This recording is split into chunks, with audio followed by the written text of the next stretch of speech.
I'm Davis Wheeler, 32 years old, and I've always believed family meant something. Growing up in a small Connecticut town, I watched my parents prioritize every milestone in my sister Heather's life while treating mine as afterthoughts. Still, when my wedding day arrived, I expected at least my father to keep his promise to be there. The empty seats where my family should have been told a different story. Before I continue, drop a like, subscribe, and let me know where you're watching from as I reveal what happened next. The first time I introduced Amanda Turner to my parents was at a backyard barbecue 3 summers ago.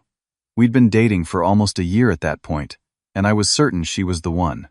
Amanda walked into my parents' colonial-style home with a homemade apple pie, and her infectious laugh ready to charm everyone she met. My mother Linda barely looked up from arranging napkins when we arrived, and my father Richard gave a distracted handshake before returning to his grill. Meanwhile, my sister Heather commanded the attention of every guest with stories about her new job at a prestigious marketing firm in Boston. That day summarized my entire childhood in a 3-hour event. Growing up in Millfield, Connecticut, population 8,423, I was the firstborn, but never the first priority. My parents, Richard and Linda Wheeler, built their world around my younger sister Heather from the moment she arrived 4 years after me.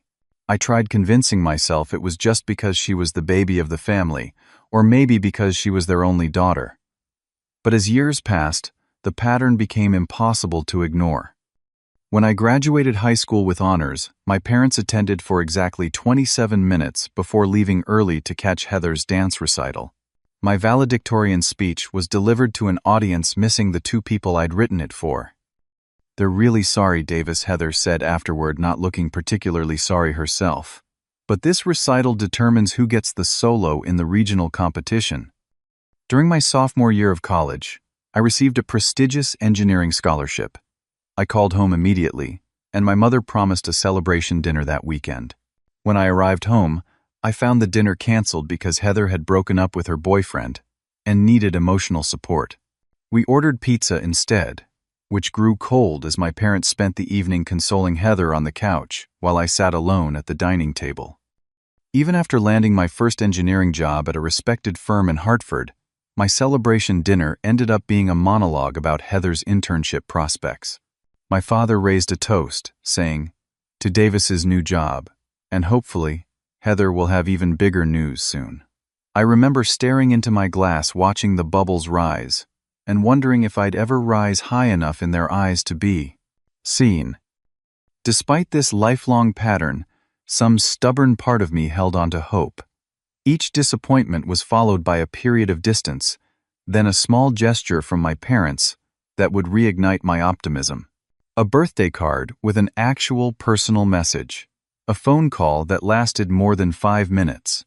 These crumbs of attention kept me coming back, believing that someday I might earn the place in their hearts that had always seemed reserved for Heather. Meeting Amanda changed everything. Her family welcomed me immediately, no audition required. Her parents, Tom and Susan Turner, invited me for weekly Sunday dinners. Her brothers teased me good-naturedly and included me in their fantasy football league. For the first time, I experienced what unconditional family acceptance felt like. "Your parents are just different people," Amanda would say, when I'd compare our families. "Not everyone shows love the same way." Her generosity extended even to those who had given me so little. When I decided to propose to Amanda after 3 years together, I called my parents first. My mother answered with Heather chattering in the background. "Mom, I have news. I'm going to ask Amanda to marry me this weekend." A pause. "Oh, well, that's certainly. Have you thought this through completely?" "Yes, for about a year now," I replied, the excitement in my voice already dimming. "Well, if you're sure. Hold on, Heather wants to say something." My sister's voice came through. "Congrats, bro. Just make sure you don't do it at Riverside Park. That's where Jake is planning to propose to me in the spring." I hadn't planned to propose there, but the assumption that I might copy my sister's not yet existent engagement stung nonetheless. After Amanda said yes during a sunset hike up Mount Richardson, I called my parents again. This time, my father answered. She said yes. I told him, unable to keep the joy from my voice.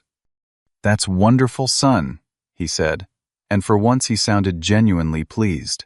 "Your mother and I are happy for you." That small moment of connection expanded into something unexpected when he added, "When the time comes, I'd be honored to walk with you down the aisle." Father of the groom doesn't get many special moments, but that one belongs to us. His words brought tears to my eyes. For once I was being offered something that wasn't an afterthought. Amanda and I began wedding planning immediately. We set a date for the following spring, giving us plenty of time to arrange everything. My mother participated in early discussions with polite interest, though she often redirected conversations to other topics. 2 months after our engagement announcement, Heather called me directly, which was unusual enough to make me worry. "Davis, I have massive news," she gushed. "I'm pregnant, Jake, and I found out yesterday." "That's amazing, Heather," I said sincerely. "Congratulations. How are you feeling?" Mom and Dad are over the moon. Dad actually cried when we told them. Can you believe it? They're already talking about converting the home office into a nursery for when we visit. I'd never seen my father cry, not even when his own father passed away. The revelation settled uncomfortably as I offered more congratulations. Within days, my parents' tepid excitement about my engagement was completely overshadowed by their unbridled joy about becoming grandparents. Every call home was dominated by updates on Heather's pregnancy symptoms and my parents' preparations for their future grandchild. Amanda noticed my disappointment, but encouraged patience. This is new territory for them, their first grandchild. Our wedding will get more attention as it gets closer. I wanted to believe her. When the pattern continued for weeks, then months, I struggled with my conflicting emotions. I was genuinely happy for my sister, while simultaneously hurt by my continued secondary status in the family hierarchy. Am I a terrible person for feeling jealous? I asked Amanda one night after another phone call dominated by Heather's pregnancy updates. No, Amanda said, firmly taking my hand. You're human. Your feelings are valid, Davis. But don't give up on them yet. Keep trying. If it doesn't work out, you still have me and my family adores you. Her words comforted me, but a voice inside warned that my family history was repeating itself in a new variation. Still, I held on to hope that my wedding day would be different. Amanda and I found our dream venue at Oak Ridge Farm, a renovated 19th century estate with sprawling gardens and a charming white gazebo overlooking a small lake. The moment we walked the grounds, we knew it was perfect. Your family will love this place, Amanda said, squeezing my hand as we stood on the patio where our reception would be held. I nodded, trying to picture my parents and sister there genuinely happy for us. The image was harder to conjure than I wanted to admit. We secured our date 6 months in advance, May 12th, and sent save-the-date cards to everyone with formal invitations to follow. I hand-delivered my parents' card during a Sunday visit. May 12th, my mother mused, placing the card on the refrigerator without securing it with a magnet. That should work, though. Heather will be in her 3rd trimester by then. We picked a venue that's only a 20-minute drive from your house, I pointed out, and we made sure there's comfortable seating for everyone. My father patted my shoulder. Looking forward to it, son. Remember what I said about walking with you. That brief acknowledgement carried me through weeks of minimal engagement from my family. I called regularly with updates, but conversations remained short and distracted. My mother declined to join Amanda and her mother for dress shopping, citing a hair appointment she couldn't reschedule. When asked about suit preferences for the father of the groom, my dad simply said, "Whatever you think is best." 3 months before the wedding, we sent formal invitations. I included handwritten notes in my family's invitations, emphasizing how much their presence would mean to us. Days passed without acknowledgement, then weeks. "Did you get our wedding invitation?" I finally asked my mother during a phone call. "Oh yes, it's lovely. We have it right here on the counter." "So, will you be attending?" I prompted after an awkward silence. She laughed as if I'd said something absurd. "Of course we'll be there, Davis. It's your wedding." The response should have reassured me, but something in her tone left me uneasy. I decided to visit my parents in person to discuss the details. When I arrived at their home one Sunday afternoon in March, I found my mother and sister poring over baby catalogs at the kitchen table. My father was watching golf in the living room. "Davis," my mother exclaimed, "we weren't expecting you." "I wanted to talk about the wedding," I said, taking a seat at the table. "It's coming up in less than 2 months, and we need to finalize some details." My sister rubbed her growing belly. "The doctor says I need to be careful about stress and long events. I might need to leave the reception early." "That's fine," I assured her. "We just want you there for the important parts." My mother frowned slightly. "Heather's been having some complications. Her blood pressure has been concerning." "I'm sorry to hear that," I said genuinely. "Is there anything I can do?" "Just understand if things don't go exactly as planned," my father called from the living room. "Family health comes first." The comment stung. Of course it does. But the wedding is just one day, and it's been on the calendar for months. Heather sighed dramatically. "I can't help the timing, Davis. It's not like I got pregnant just to steal your thunder." The defensive response to an accusation I hadn't made left me speechless. Later that afternoon, as I was leaving, I overheard my mother on the phone. "Yes, for the baby shower. May 12th would be perfect. Most of the family will be in town that weekend anyway for." "Well, yes, there is a conflict, but we can make it work." My stomach dropped. I confronted her immediately. "Mom, did I hear correctly? Are you planning Heather's baby shower on my wedding day?" She had the decency to look embarrassed. "Not exactly on your wedding day, just the same weekend. Heather's friends are organizing it. They picked the date." "But you just said May 12th would be perfect." "Did I? I meant the 13th. The explanation felt hollow, but I wanted to believe her. Still, anxiety gnawed at me as the wedding approached. My best friend Tyler noticed my growing tension during our lunch meetings. "Dude, you look stressed. Beyond normal wedding jitters," he observed, 1 month before the wedding. "What's going on?" I explained my concerns about my family's commitment to attending. "That's messed up," Tyler said bluntly. "But listen, no matter what happens, Amanda loves you. I'll be there. Her family will be there. Those are the people who've shown up consistently. Focus on them." His advice made sense, but I couldn't shake the feeling of impending disappointment.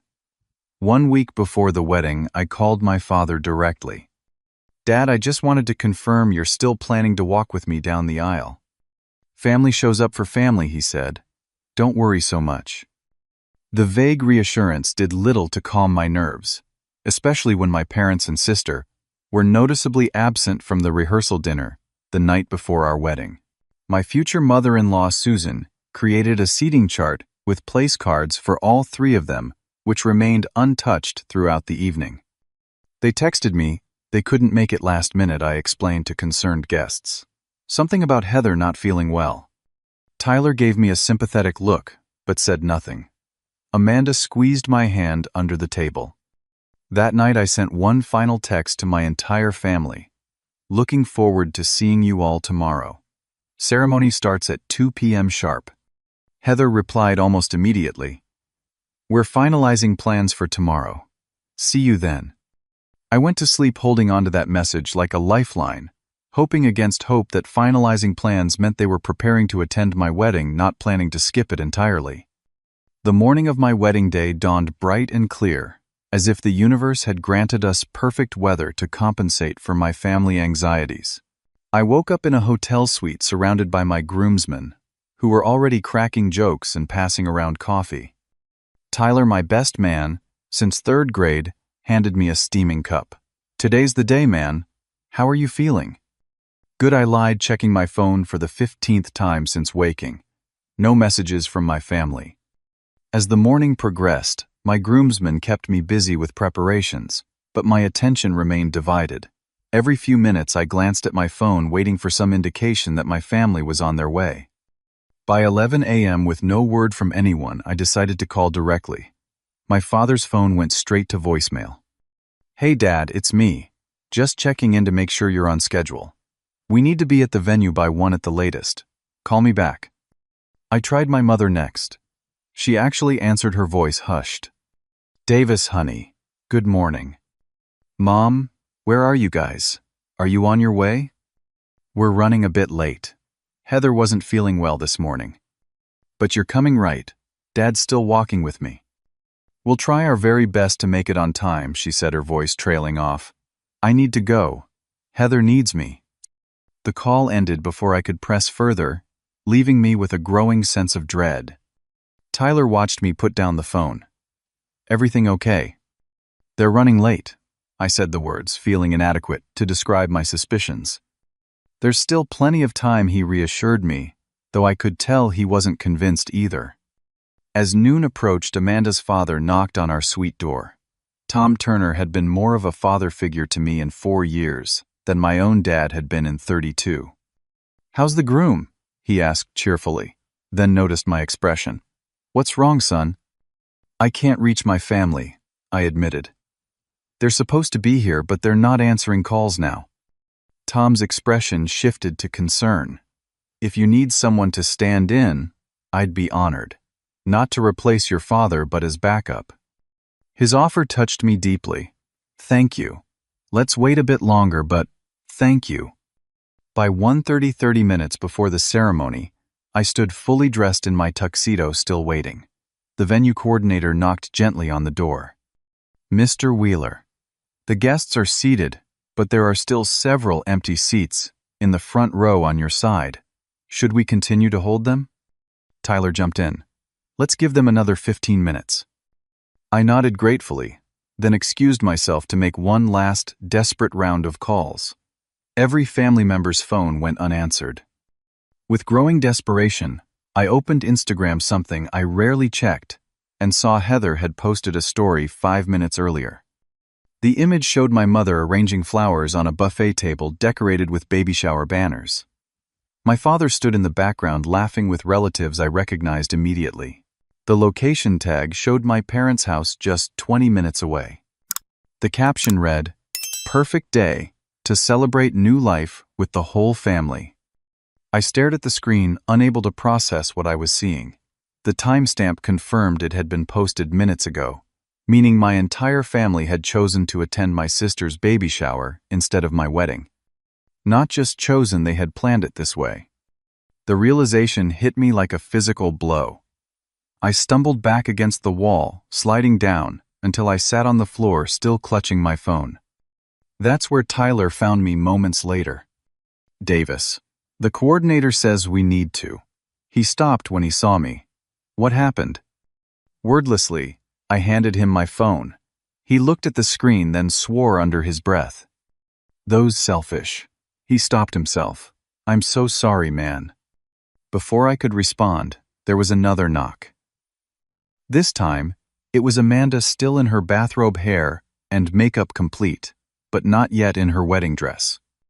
Davis, can I come in? Tyler opened the door. Bad timing, Amanda. We're having a situation. I know, she said softly. Your family isn't here. She entered the room, saw me on the floor, and immediately knelt beside me, heedless of her expensive hairstyle. Oh, Davis, she whispered, taking my hands. They're at Heather's baby shower, I said, my voice hollow. All of them, the entire family. They planned it for today.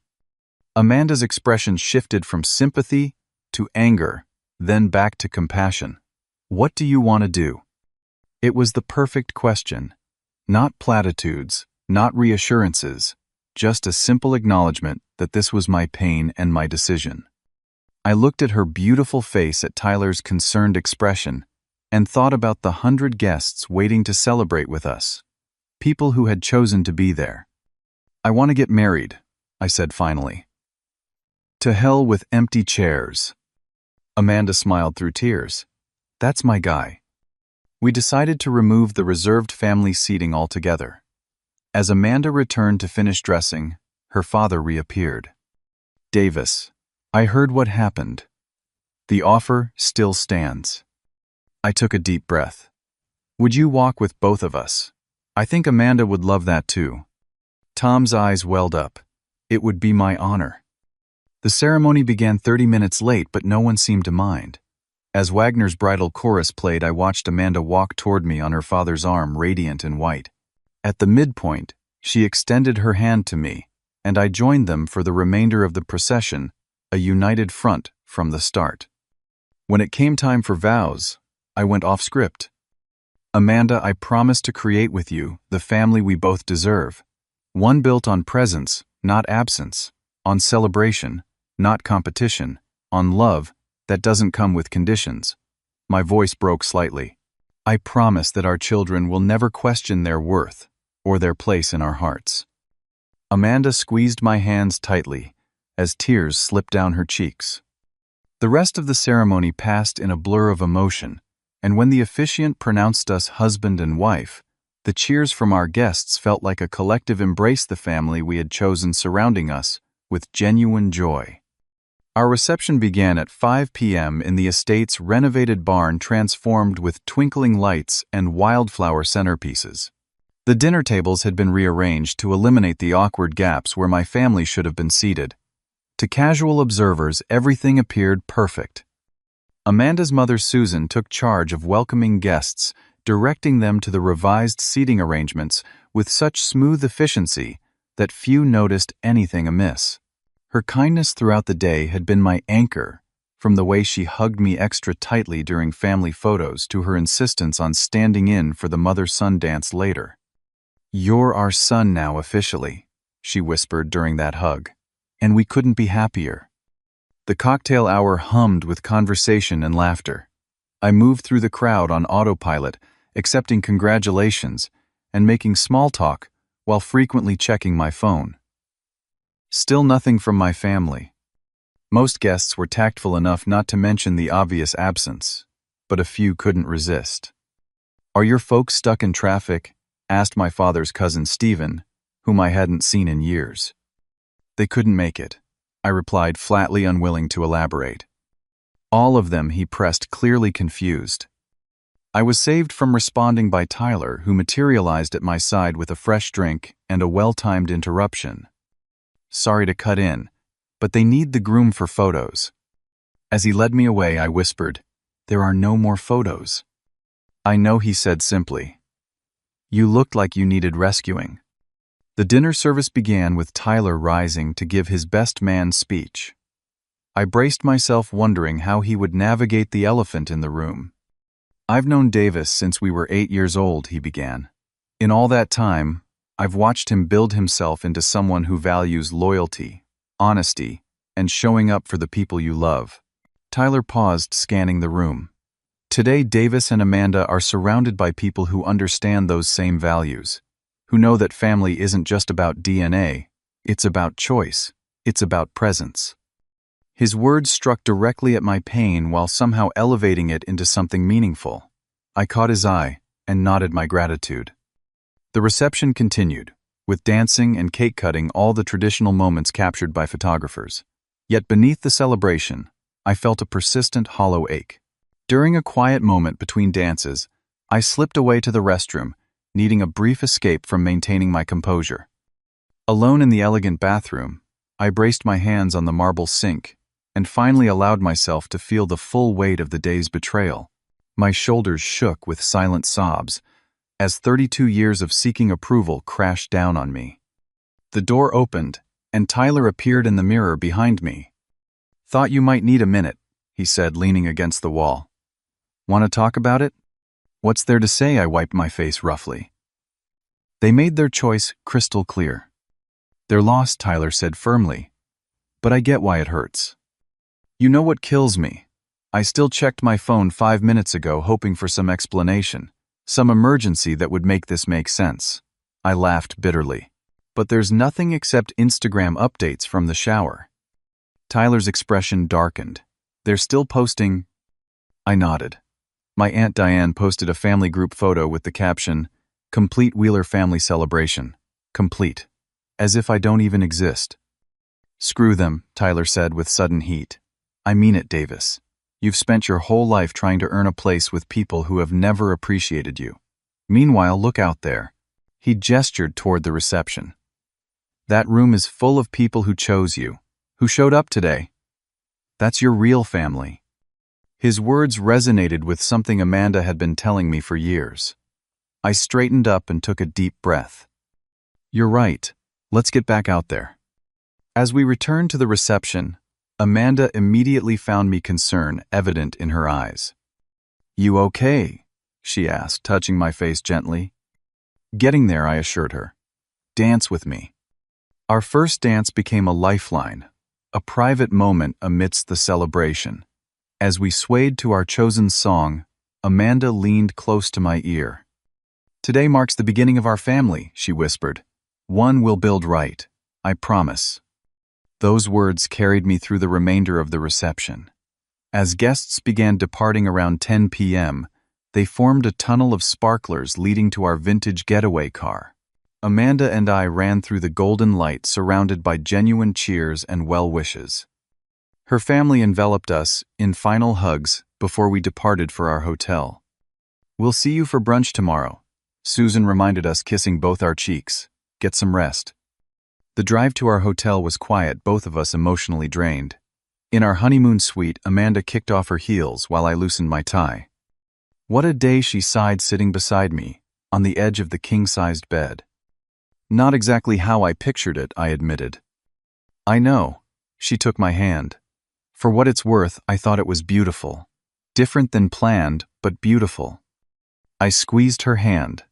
"It was beautiful because of you, because of your family, because of Tyler and our friends." "Our family," she corrected gently. "My parents are your parents now, too." Later, as Amanda slept beside me, I lay awake scrolling through the wedding photos our photographer had already shared in a preview gallery. There were stunning shots of Amanda and me against the sunset, surrounded by our wedding party, cutting cake and dancing. One photo in particular caught my attention, a wide shot of our ceremony from the back of the venue. You could clearly see the right side filled with guests, while the left front row remained conspicuously empty. I stared at that image for a long time, feeling something shift inside me. The empty chairs weren't just a symbol of absence. They were a visual representation of my family's priorities. An idea began forming in my mind. Morning sunlight streamed through the sheer curtains of our honeymoon suite, casting a golden glow across the room. Amanda still slept peacefully beside me, her dark hair spread across the pillow. I'd been awake for hours, alternating between watching my new wife sleep and scrolling through social media. My sister had posted more baby shower photos late into the night. There was my father giving Heather an expensive-looking stroller, my mother crying tears of joy as she opened a gift containing baby clothes. Aunts and uncles I hadn't seen in years gathered around my sister with adoring expressions. The same relatives who had RSVP'd yes to our wedding. The anger I'd suppressed yesterday for Amanda's sake bubbled up fresh and hot. This wasn't just a scheduling conflict or a misunderstanding. This was a deliberate choice, a family-wide statement about my place in their hierarchy of importance. Amanda stirred beside me. "Good morning, husband," she mumbled sleepily. "Good morning, wife," I replied quickly, setting my phone aside. She propped herself up on one elbow. "How long have you been awake?" "A while." She studied my face. "You've been looking at their posts, haven't you?" I nodded. They gave her a stroller that costs more than our honeymoon. Amanda sighed. "Davis, we're leaving for Belize tomorrow. Let's focus on that, not on them." "I know you're right," I said, running a hand through my hair. "But I keep thinking about all the guests who must be wondering, all the relatives who chose her shower over our wedding." She sat up fully now. "What are you thinking?" "I'm thinking about posting something," I admitted. Not angry or accusatory, just the truth. Amanda considered this. "If it would help you process, I support you. But are you sure you want to make this public?" "They already made it public with all their shower photos," I pointed out.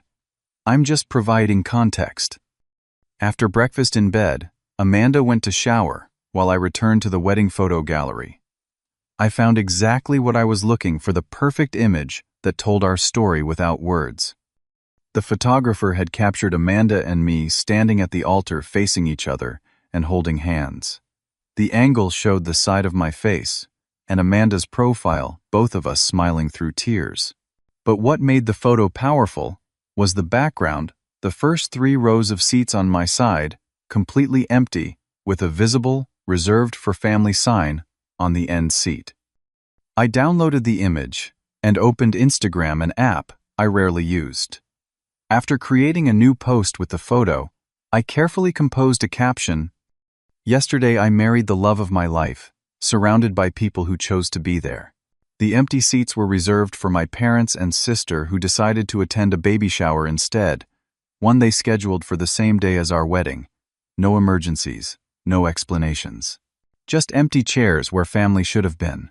Today, I'm grateful for the family I've married into, and the friends who have shown me what real support looks like. Sometimes, the absence of certain people makes room for the presence of better ones. My finger hovered over the share button. Was this too much? Too revealing? I reread it twice, making sure it contained no accusations or bitterness, just straightforward facts. You know this will cause waves, Amanda said from behind me, towel drying her hair. I know, I acknowledged. But I'm tired of pretending everything's fine when it's not. Then post it, she said simply. And then turn off your phone. We have brunch with my family in an hour. I pressed share, watched the post upload successfully, then powered off my phone as suggested. Amanda and I dressed casually for brunch, trying to focus on the day ahead rather than the potential fallout from my post. Susan and Tom had arranged a post-wedding brunch at their favorite local restaurant, gathering the wedding party and out-of-town guests for a final celebration before Amanda and I left for our honeymoon the next day. The gathering was warm and relaxed, with everyone sharing favorite moments from the wedding. No one mentioned my family's absence, focusing instead on positive memories.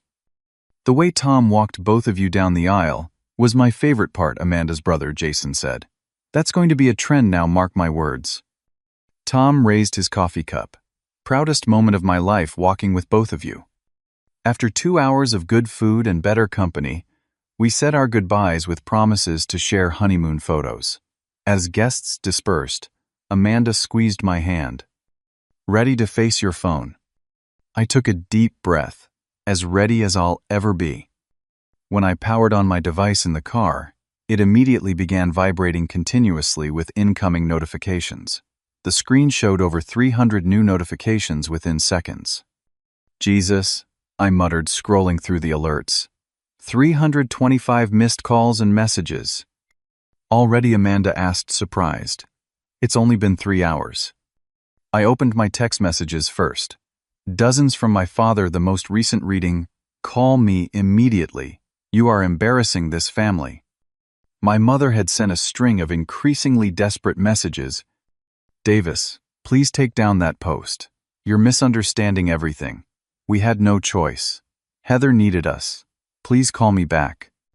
Heather's texts were predictably self-centered. How dare you make my baby shower about you? You have no idea the stress I'm under right now. You're trying to ruin my special time because you're jealous. But it wasn't just immediate family.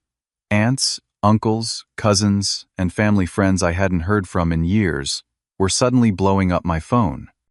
My father's sister Ellen, who lived across the country and rarely engaged with family drama, sent a different kind of message.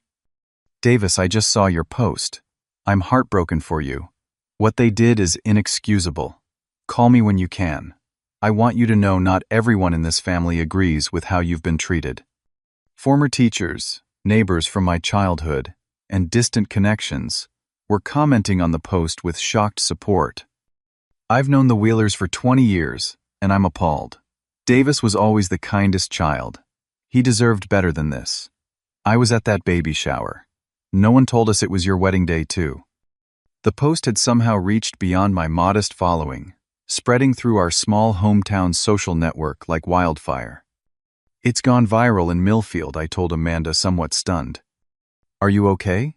She asked, watching me carefully. I think I am, I replied, surprised to find it was true. It feels validating. Like finally, everyone can see what I've been experiencing my whole life. My phone rang again, my father for the 12th time according to the log. I declined the call. I'm not ready to talk to them, I decided. Not today. Today is still about us. Amanda nodded. Turn it off again. We have honeymoon packing to do. That evening, as we prepared for our trip, I briefly checked my phone again. The notification count had doubled. A hometown friend messaged that the local online newspaper had picked up the story with the headline, "Social media post exposes family wedding snub." This is getting bigger than I expected, I admitted to Amanda. Does that bother you? I considered the question carefully. No. For the first time, I'm not hiding their behavior or making excuses for it. That feels right. Then stand by it, she said simply, but don't let it consume our honeymoon. I agreed, sending quick thanks to those who had offered support before turning off notifications completely. As we went to sleep on our first full day as husband and wife, I felt an unexpected sense of peace beneath the turbulence. The truth was finally in the open, and somehow that felt like the first step toward whatever came next. Our flight to Belize departed early the next morning. As the plane lifted off, I felt the weight of family drama physically receding with each mile of distance. Amanda dozed beside me, her head on my shoulder, while I gazed out the window watching Connecticut shrink beneath us. We're officially escaping, I whispered, when she woke as we reached cruising altitude. For 10 whole days, she agreed with a sleepy smile. Just us. Despite my best intentions, thoughts of the Instagram fallout continued to intrude during our first day at the beachfront resort. While Amanda explored the infinity pool, I found myself checking my phone, scrolling through the still-mounting reactions. Davis Wheeler, Amanda called from the water. Are you on that phone again?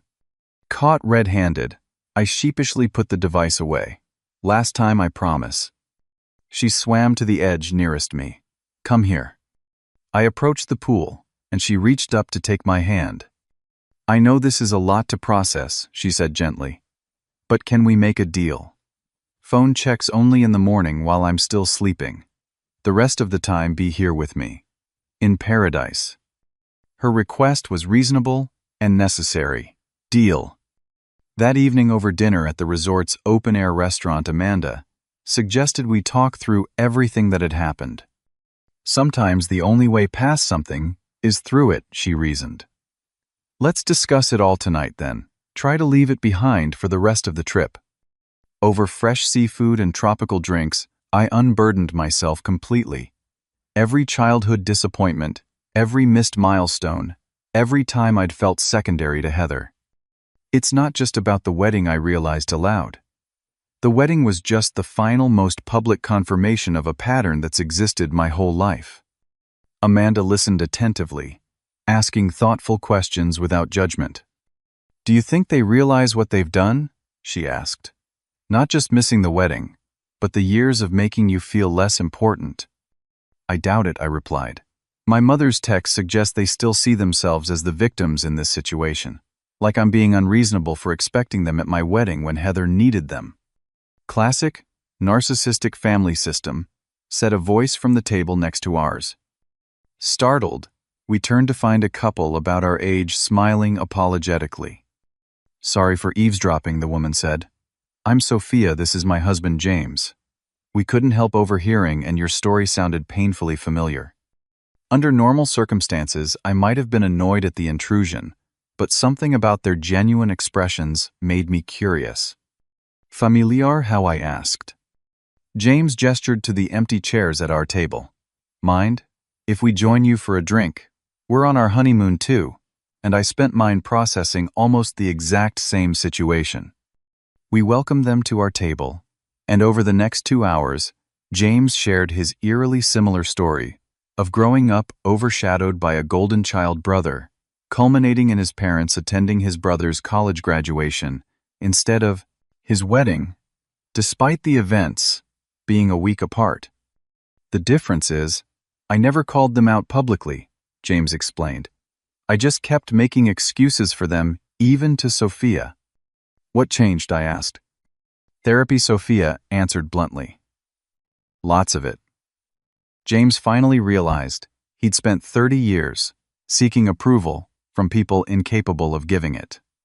Their perspective was like looking into a possible future, one where I continued seeking validation versus one where I accepted the reality of my family dynamics and built boundaries accordingly. We exchanged contact information before parting ways, promising to stay in touch. That night, lying in bed, listening to the ocean, I shared my thoughts with Amanda. What if I've been approaching this all wrong? What if the problem isn't that I need to try harder or do more, but that I need to expect less from them? That sounds like wisdom to me, Amanda replied, tracing patterns on my chest. Expectations based on who they've consistently shown themselves to be, not who you wish they were. Over the next few days, Amanda and I embraced our honeymoon, fully snorkeling in crystal waters, hiking to hidden waterfalls, and eating our weight in fresh tropical fruit. The distance from home drama proved therapeutic, allowing me space to reflect without reactivity. On our fifth morning during my designated phone check time, I decided to review the accumulated messages more thoroughly. The notifications had finally slowed, but the impact remained substantial. My mother had progressed from defensive to pleading. "Davis, please. This has gotten completely out of hand. The Millfield Journal called your father yesterday. People are saying horrible things about us online. We need to talk." My father had shifted from anger to damage control. "Son, I understand you're upset, but this public airing of family matters has consequences. Your mother is beside herself. Call us so we can resolve this privately." More interesting were the messages from extended family and childhood connections. Great Aunt Martha, my father's elderly aunt, whom I'd always adored, wrote, "I always wondered why they treated you differently. Watching you grow up, I noticed but never said anything. That was wrong of me. I should have spoken up." My fifth-grade teacher, Mrs. Bennett, commented, "Davis was always such a thoughtful child. I remember his parents missing his science fair win while attending his sister's soccer game. Even then, I thought it was unfair." Most significant was a long email from my Aunt Ellen, my father's sister. "Davis, what your parents did is inexcusable, but not surprising to me. The same pattern happened in our generation. Your grandmother favored your father over me from the day he was born. Nothing I accomplished ever measured up. When I finally confronted this as an adult, I was labeled too sensitive and dramatic. I moved across the country partly to escape this dynamic. I should have been more present in your life, recognizing what was happening. I'm sorry I wasn't." Her revelation about my grandmother hit me like a thunderbolt. This wasn't just about me and Heather. It was a generational pattern of favoritism being passed down. I shared Ellen's email with Amanda when she woke. "This explains so much," I told her. "It's like they're repeating what they learned." "Understanding the pattern doesn't excuse it," Amanda pointed out, "but it might help you process it differently." "I want to break this cycle," I said firmly. "If we have children someday, I never want them to feel like one is more valued than the other." "We will," Amanda promised. "Being aware of it is the first step." For the remainder of our honeymoon, I drafted and redrafted a response to my family in my mind. Nothing felt quite right. Too harsh, too forgiving, too emotional, too detached. On our last night in Belize, during a sunset dinner on the beach, Amanda asked what I'd decided. "I'm going to wait until we're home," I explained. "I want to respond from a place of clarity, not reaction. And honestly, I want them to sit with this a bit longer. They've had years of me immediately forgiving and moving on. This time is different." Amanda nodded. "I support whatever you decide. Just remember, you don't owe them immediate forgiveness or resolution." As our plane touched down back in Connecticut the next day, I felt a strength I hadn't possessed before, the confidence to face whatever awaited us with new boundaries and clearer expectations. We arrived home to find my parents' car parked outside our apartment building. Amanda spotted them first. "Davis," she warned softly, pointing toward the entrance, where my mother and father stood anxiously scanning the parking lot. My sister sat in the back seat of their car, visibly pregnant. "I guess we're doing this now," I sighed, squeezing Amanda's hand. As we approached, my mother rushed forward. "Davis, Thank God. We've been trying to reach you for days. I was on my honeymoon, I replied evenly. The one you missed the wedding for. My father stepped forward, his expression torn between anger and concern. Can we talk inside? This isn't a conversation for the parking lot. I glanced at Amanda, who nodded subtly. Fine, I agreed. But Heather stays in the car, unless she can be civil. My mother looked ready to object, but my father placed a restraining hand on her arm. That's fair. Inside our apartment, still cluttered with wedding gifts we hadn't had time to organize before leaving, my parents sat stiffly on the edge of our couch. Amanda offered water, which they declined. I'll give you some privacy, she suggested, heading toward our bedroom. No, I said firmly. Anything they have to say can be said in front of my wife. Amanda settled beside me in the armchair, her presence grounding me.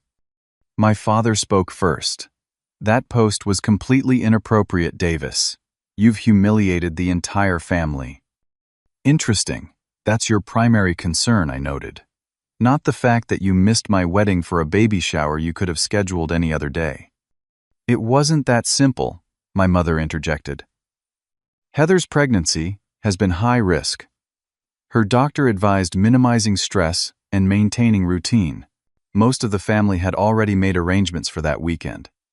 For my wedding, I pointed out, which was planned 6 months in advance. We tried to make both work, she insisted. But when Heather had those blood pressure spikes the week before, we had to make a choice. You've been making the same choice my entire life, I said quietly. I just finally stopped pretending not to notice. My father's jaw tightened. That's ridiculous. We've always supported both our children equally. A laugh escaped me before I could stop it. Dad, you've never once attended a single engineering awards ceremony of mine. You missed my college graduation for Heather's swim meet. You promised to walk with me at my wedding, and then didn't even call to say you weren't coming. Those are just isolated incidents, he began. They're a pattern, I interrupted. My entire childhood is filled with examples of Heather's needs, wants, and even preferences taking priority over mine. I kept hoping it would change. That's on me. But missing my wedding was the final straw. My mother wiped away tears. We never meant to make you feel secondary, Davis. We love you just as much as Heather. Actions speak louder than words, Mom. And your actions have consistently shown your priorities. A tense silence filled the room. Amanda gently rubbed my back, her touch steadying me. What do you want from us? My father finally asked. An apology won't change what happened. I want you to understand what you've done, not just at the wedding but throughout my life. I want you to acknowledge the pattern instead of making excuses.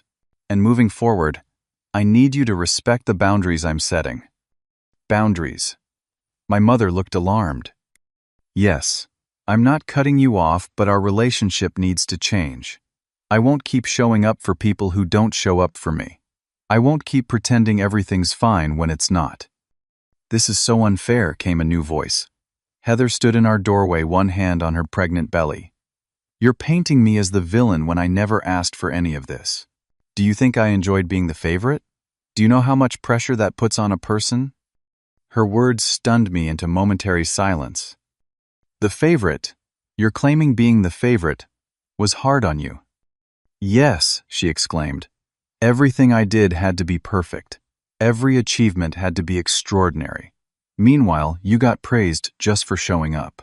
Do you have any idea what that's like? Her perception was so wildly different from my experience that I almost questioned my own memories. Almost. Heather, that's simply not true, Amanda said quietly. I've watched this family dynamic for 4 years.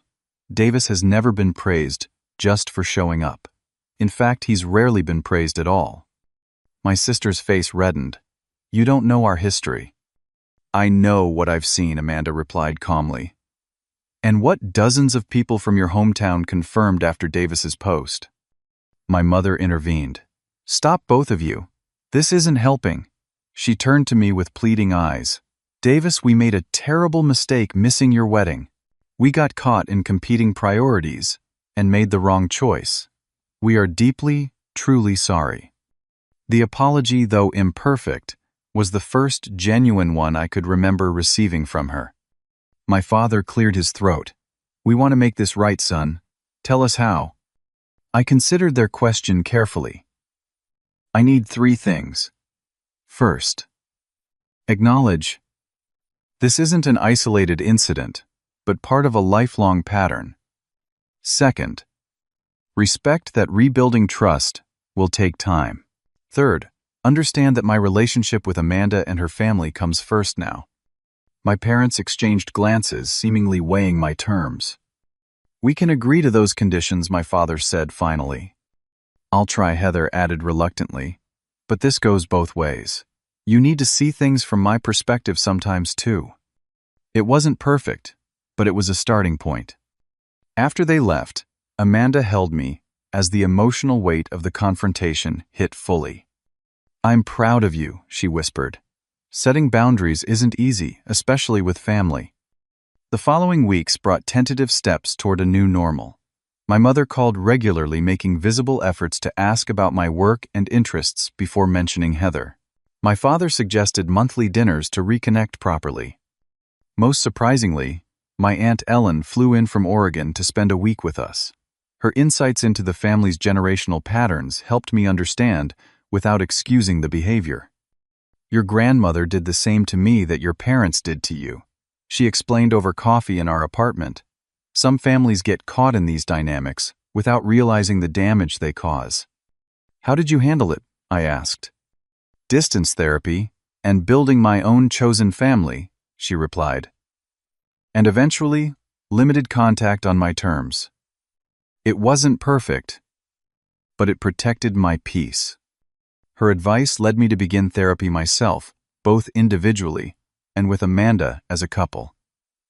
Dr. Russell helped me process the wedding absence and the deeper patterns it represented. "What you're experiencing is grief," she explained during one session. "Not just for the wedding day, but for the family relationship you deserved and never had." 6 months after our wedding, we attempted the first family dinner with clear boundaries in place. It was awkward, but civil, with my parents making visible efforts to engage equally with both children. Heather, now mother to a baby boy named Ethan, seemed less combative, perhaps too exhausted from new parenthood to maintain old rivalries. As our first anniversary approached, Amanda and I discussed the changes in my family dynamics. "They're trying," I acknowledged. "It's not perfect, but it's progress." "The question is," Amanda said thoughtfully, "are they changing enough for you to feel valued?" I considered her question. "I'm not sure they'll ever be capable of giving me what I needed growing up, but I'm learning that's okay. My worth isn't determined by their ability to see it." That realization was perhaps the most healing of all, the understanding that I didn't need to earn my place in the hearts of those who truly loved me. Amanda, her family friends like Tyler, even new connections like James and Sophia, these people valued me without conditions or comparisons. As we planned our first anniversary celebration, I reflected on how much had changed in a year. The Instagram post that had begun as an act of pain and frustration had ultimately forced a long overdue reckoning. The empty chairs at our wedding had made visible what had been invisible for decades. Sometimes the absence of certain people makes room for the presence of better ones. Those words from my post had proven prophetic.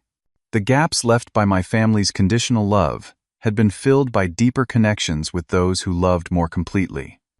"What are you thinking about?" Amanda asked, finding me lost in thought on our balcony one evening. "About how standing up for myself changed everything," I replied. "Not just with my family, but with how I see myself." She smiled, leaning her head on my shoulder. "Good changes." "The best," I confirmed. "I'm building the family I always needed, starting with you."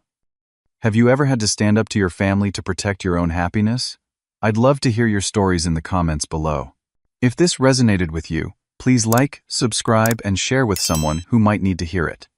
Remember, sometimes the family we choose is more important than the family we're born into. Thank you for listening to my story, and may you find the courage to create the boundaries you deserve.